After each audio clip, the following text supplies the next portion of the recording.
as soon as we know that Ramadan is coming. So the first thing that we need to do as Muslims is to try and go the medical route. If you are actually interested in maximizing your reward in Ramadan, then you don't want to take chances. You don't want to get into the middle of Ramadan and discover that your health is failing.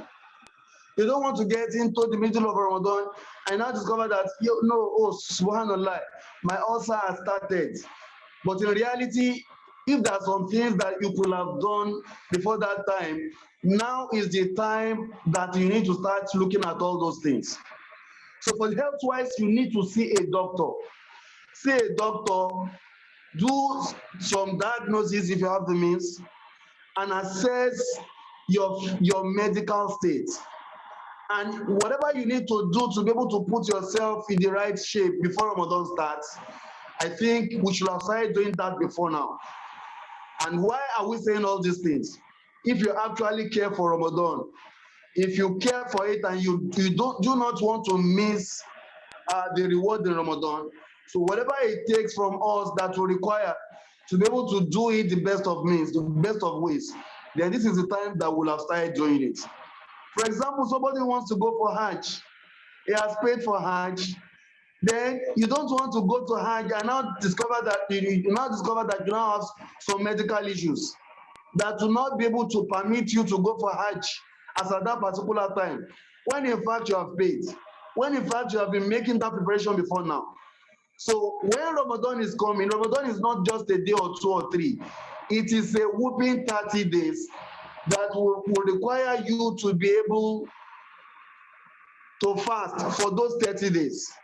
So it will require you for some of those activities that that you've not been doing for a while.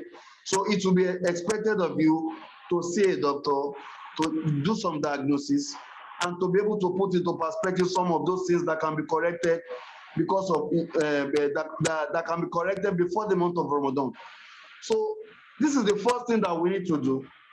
And when you do things like this, you are in fact trying to tell Allah that I take Ramadan to be very, very important in my life. People will go for medical examination because they are seeking for a job. Because they are seeking for a job. And the people that want to employ them for the job, they want to know whether they are actually medically fit to be able to do the job.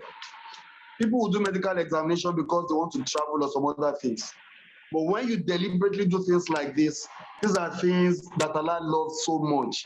These are things that will make Allah to take you serious, even when you are raising your hands to the sky, try to request for some needs from Allah.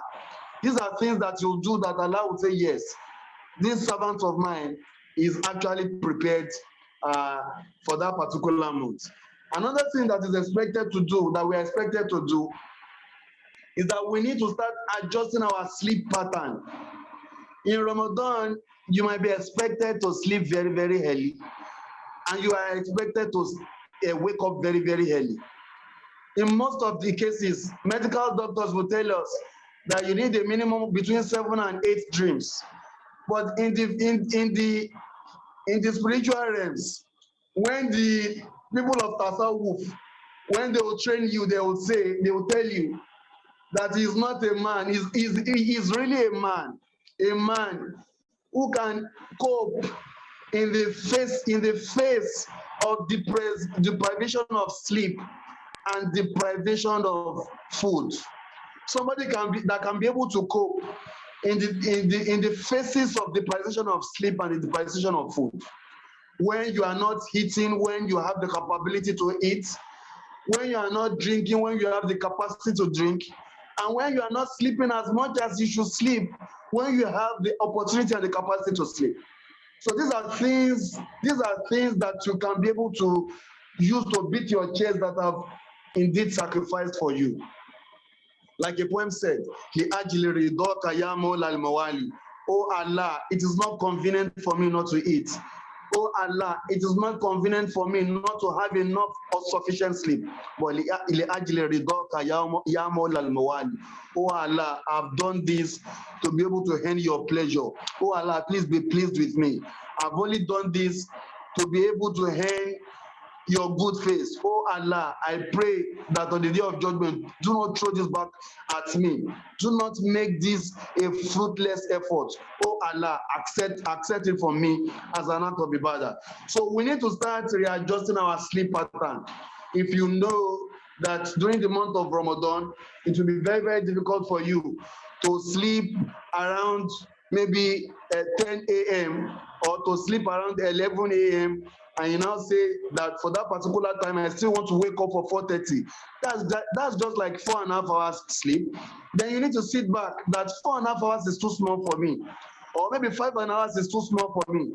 Let me plan to sleep earlier so that I can wake up earlier. So Ramadan naturally would disrupt your daily activities, naturally would disrupt your daily routine. Because normally, if you are not someone that wakes up for tahajjud before now on a regular basis, or probably you wake up for tahajjud on a regular basis, you are expected to spend more time during your tahajjud in Ramadan. You are expected to ensure that your tarawih, you try as much as possible to meet up with it. Those are whooping 8 or 10 or 13 or whatever rakah, depending on the one that they do in our client. So Ramadan naturally will seek to disrupt your sleep. So now is the time that you need to start readjusting your sleep pattern so that it will not be a shock to your pattern when Ramadan comes on board. When Ramadan comes on board, it will not be a kind of a shock to your system. So you need to start adjusting to that now. If you have done your plan and you've made up your mind that in Ramadan, I want to start sleeping by 10 p.m., then you need to start living that dream from now so that by the time Ramadan starts, it should not be something that will be kind of like a kind of a shock to your system. Then you have to start adjusting your eating pattern as well. For somebody who is a sporadic eater, for somebody who eats, then you need to start your Mondays and Thursdays. If it's something you've been missing before now, you need to make sure that you do not eat so much so that by the time Ramadan comes, you not become someone that says, I forgot that I've actually started fasting because you have not actually planned enough. So those scholars, they tell us that, yes, your fasting has not spoiled, but because your planning was very, very poor. Your level of faith is not commensurate with what is expected of you. Your planning was very, very poor, and that's why you will have forgotten during the month of Ramadan. If you have actually planned the kind of plan that you plan if you want to go and do your interview sessions, or you want to go and do the kind of those things that we do in the mundane world, then there's no way you'll enter into the month of Ramadan and you'll say, I forgot and I forgot and I eat mistakenly and I drank mistakenly. Then the last thing we need to do is to quit dangerous habits like smoking and the likes. I made a mistake over here. You should be smoking and not something. Quit dangerous habits like smoking, like drinking, and all those things. Allah does not want us to drink. Scholars have told us together, even if it is not in the Quran, scholars have come and have told us that it is haram to smoke because you are in fact committing suicide bit by bit. And the Prophet told us, sallallahu alaihi wasallam, la dororo wala diroro. Do not harm others and do not harm yourself. And if the Prophet has told us that we should not harm others and not harm ourselves, then that is an express injunction that we're expected to follow. Whatever the Prophet has told us not to do, it is the expectation is that we should abstain from all those things completely. So we should quit all those dangerous habits. Quit dangerous habits that will be dangerous to your health. Start adjusting to that now. Do not enter into Ramadan and you not feel that, I miss drinking that was haram before now. How can you be fasting in the month of Ramadan and you are still thinking of doing haram? I missed smoking. How can you be fasting in the month of Ramadan and still thinking of missing things that are haram? So these are things that we're expected to do during the month of Ramadan.